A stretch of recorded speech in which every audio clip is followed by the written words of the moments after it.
Hello दोस्तों, मैं भी और वाजपेयी आप सबका स्वागत करता हूं यूपी रेगुलर क्लासेस के इस ऑनलाइन प्लेटफॉर्म में। और हम बात कर रहे थे मध्यकालीन भारतीय इतिहास में दिल्ली सल्तनत की। और दिल्ली सल्तनत में हम बात कर रहे हैं गुलाम वंश की। गुलाम वंश में आज हम ये बात करेंगे रजिया सुल्ताना की। ठीक, और आज गुलाम वंश अपना पूरा हो जाएगा। बात करें रजिया सुल्ताना की, तो रजिया सुल्ताना का शासनकाल याद रखना है। एनटीपीसी का लेवल 5 और लेवल 2 का एग्जाम हुआ था। दोनों एग्जाम में, दोनों पेपरों में ये दोनों दिन क्वेश्चन आया था। पहले दिन आया था कि रजिया सुल्ताना का कार्यकाल कितना, तो 1236 से 40। दूसरे दिन क्वेश्चन ये रिपीट हुआ था, उसमें बना था कि 1236 से 40 के बीच में दिल्ली सल्तनत में किस शासक या शासिका का शासनकाल रहा, तो रजिया का रहा।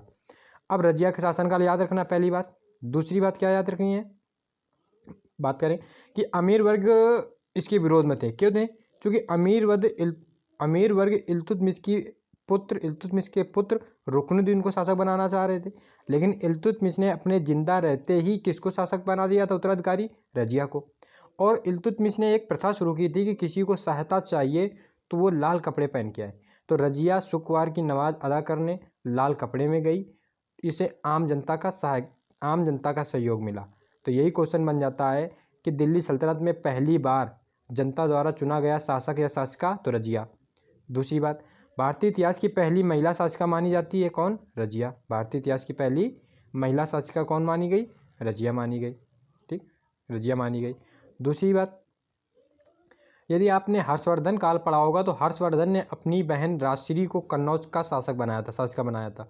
तो हालांकि उसका उल्लेख नहीं इतिहासकार मानते हैं, आयोग भी नहीं मानता, लेकिन आपने पढ़ा होगा या ना पढ़ा होगा तो नेक्स्ट टाइम हम जब चर्चा करेंगे तो उसमें बात करेंगे। तीसरी बात, दोनों बातें याद रखनी है कि भारतीय इतिहास की पहली महिला शासिका रजिया। दूसरी, पहली बार जनता द्वारा चुना गया शासक या शासिका रजिया। रजिया का सबसे बड़ा विरोधी कौन था? वजीर जुनैदी। कौन था? वजीर जुनैदी। ठीक, अब इसने वजीर जुनैदी ने क्या किया? षड्यंत्र रचा। वजीर जुनैदी ने क्या किया? षड्यंत्र रचा।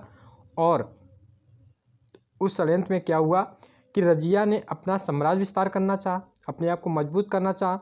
तो रजिया ने शादी की किससे? बतिंडा के शासक अल्तुनिया से। किससे? बतिंडा के शासक अल्तुनिया से।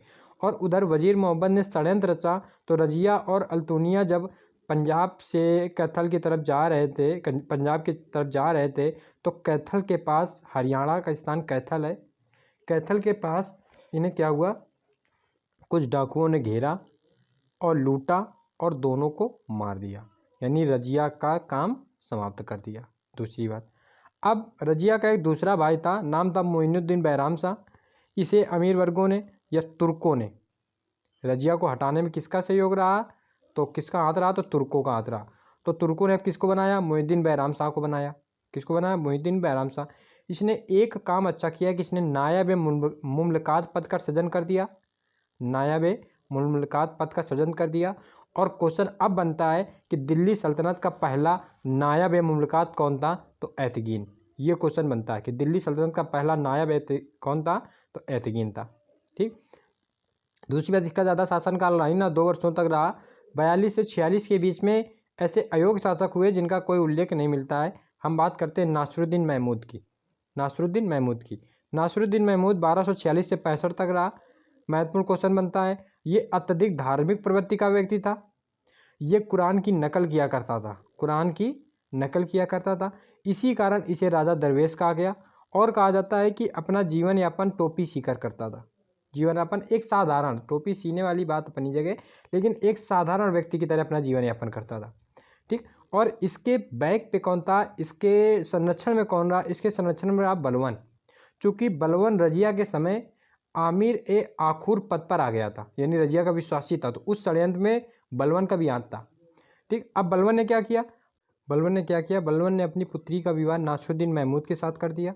और जब नासरुद्दीन महमूद के साथ कर दिया तो शासन की सारी शक्तियाँ, पूरा शासन की सत्ता किसके पास आ गई? बलवन के पास आ गई।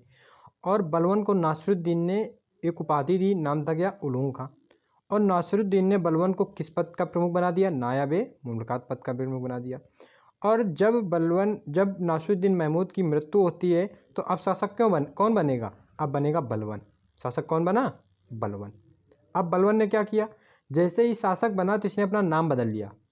तो ये क्वेश्चन पूछता है कि दिल्ली सल्तनत का बलवन किस नाम से शासक बना? तो गयासुद्दीन बलवन के नाम से, जबकि इसका मूल नाम क्या था? बाहुद्दीन। मूल नाम क्या था? बाहुद्दीन। किस नाम से वह बना? गयासुद्दीन बलवन के नाम से बना। दूसरी बात, बलवन ने दो कथन कहे। कथन दो क्या, पूरा पूरा एक ही कथन है, कभी तोड़ के पूछ लेगा, कभी पूरा एक पूछ लेगा। उसने क्या कहा? उसने कहा, बलवन ने कहा कि सुल्तान को पृथ्वी में ईश्वर का प्रतिनिधि माना जाता है, यानी सुल्तान को ईश्वर, पृथ्वी में ईश्वर का प्रतिनिधि बताया। और ये भी कहा कि सुल्तान का निरंकुश होना अनिवार्य है, सुल्तान का निरंकुश होना अनिवार्य है। क्यों? और उसने ये भी कहा कि सुल्तान के कार्यों में आम लोग या सरदार या कोई भी व्यक्ति हस्तक्षेप ना करेगा और नहीं कर सकता। तीसरी बात क्या? बलवान अपने आप को ईरान के उच्च कुल अफरा सयाबी वंशज मानता था, वंशज मानता था।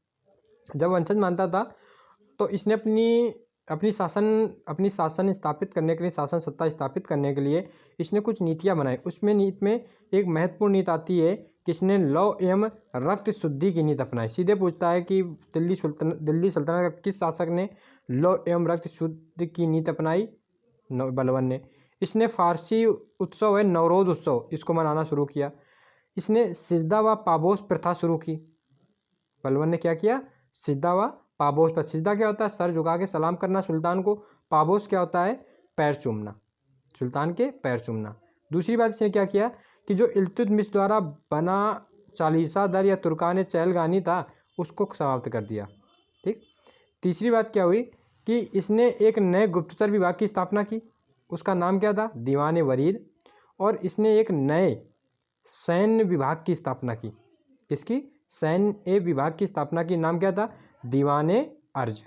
दीवाने अर्ज, दीवान बीच में ए है भाई, कर लेना। दीवाने अर्ज ये कैसा सैन्य विभाग? बहुत मोस्ट इंपॉर्टेंट बन जाता है कि दीवाने अर्ज दिल्ली सल्तनत में किस विभाग से संबंधित था? तो सैन्य विभाग से संबंधित था। ठीक। दूसरी बात क्या की बलवन ने?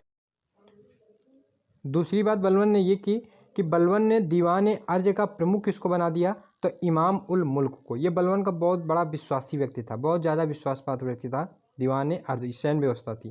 ठीक। तीसरी बात क्या कि बलवन के ही समय 1286 में मंगोल आक्रांता तैमूर ने आक्रमण किया। कहाँ किया? तो इसने आक्रमण किया बलवन के पुत्र मोहम्मद खां के ऊपर। और कहाँ किया? तो सिंध। मोहम्मद खां कहाँ का प्रशासक था? सिंध, मुल्तान और लाहौर का। सिंध, मुल्तान और लाहौर का प्रशासक था। कौन? मोहम्मद खां। और जब तैमूर ने आक्रमण किया तो इसको तैमूर ने मोहम्मद खां को मार डाला। एक क्वेश्चन बनता है कि इल्तुतमिश के समय किस मंगोल आक्रांता का आक्रमण होता है? तो चंगेज खां का। बलवन के समय कौन आता है? तो तैमूर। याद रखोगे। दूसरी महत्वपूर्ण बात कि मोहम्मद खां के दरबार में दो प्रसिद्ध कवि रहते थे, एक का नाम अमीर खुसरो और दूसरे का नाम हसन देलवी। अमीर खुसरो को तोता-ए हिंद कहा गया और हसन देलवी को भारत का सादी। खूब याद रखना, तोता-ए हिंद के नाम से कौन जाना गया? अमीर खुसरो। भारत का सादी कौन कहा गया? हसन देलवी। जब मुबारक खां की मृत्यु हो गई तो इन दोनों को संरक्षण कहाँ मिलेगा? बलवन के दरबार में। लेकिन पुत्र के शोक की वजह से बलवन ज़्यादा दिन जीवित ना रह पाया और 1287 में उसने प्राण त्याग दिए। अब जब प्राण त्याग दिए तो बलवन की कुछ उपाधियाँ देख लें। बलवन ने खुद को नियामत खुदाई बताया, यानी खुदा का प्रतिनिधि या भगवान का प्रतिनिधि, ईश्वर का प्रतिनिधि। जर्रे जद्दी जिल्ले इलाई, ये 3 उपाधियाँ इधर याद रखना है। उलूंग खां, ये एक और याद रखना है, उलूंग खां। ठीक। अगली बात क्या कि बलवन की मृत्यु के बाद बलवन का प्रपौत्र यानी मुबारक खां का पुत्र कैकूबाद बना। कैकूबाद ने दिल्ली में किलू खरी किले का निर्माण करवाया। खूब याद रखना, दिल्ली में किस किलू खरी किले का निर्माण किसने करवाया? कैकूबाद ने। कैकूबाद को लकवा हुआ, लकवा की वजह से अब इसका पुत्र बना कौन? क्यूमर्स शासक बना। क्यूमर्स शासक बना। और क्यूमर्स गुलाम वंश का अंतिम शासक था। क्यूमर्स क्या था? गुलाम वंश का अंतिम शासक था। और क्यूमर्स जब शासक बना उस समय खिलजी जो था, जलालुद्दीन फिरोज खिलजी, जिसने खिलजी वंश की नींव रखी है, जलालुद्दीन फिरोज खिलजी क्यूमर्स के समय आरिज ए मुमालिक पद पर था। आरिज ए मुमालिक पद पर था। ए के बीच में भी डैश है। आरिज ए मुमालिक पद पर कौन था? खिलजी था। सीधे पूछता है, खिलजी वंश का संस्थापक जलालुद्दीन फिरोज खिलजी गुलाम वंश के अंतिम शासक क्यूमर्स के समय किस पद पर था? तो आरिज ए मुमालिक पद पर था। इसने खिलजी ने क्या किया? षड्यंत्र किया और जलालुद्दीन फिरोज खिलजी के षड्यंत्र द्वारा कैक्युबाद और क्यूमर्स दोनों को क्या हो गई, मौत की गई, मौत दे दी गई। किसने दी, खिलजी ने। और दिल्ली सल्तनत में एक नए वंश की नींव डाली, नाम क्या मिलता है, खिलजी वंश। खिलजी वंश की बात करेंगे नेक्स्ट वीडियो पे। यदि आपने वीडियो पूरा देखा है, आपको वीडियो अच्छा लगा है तो चैनल को सब्सक्राइब करिएगा, दोस्तों को शेयर करिएगा और लाइक करिएगा। मिलते हैं नेक्स्ट वीडियो पे, तब तक के लिए जय हिंद।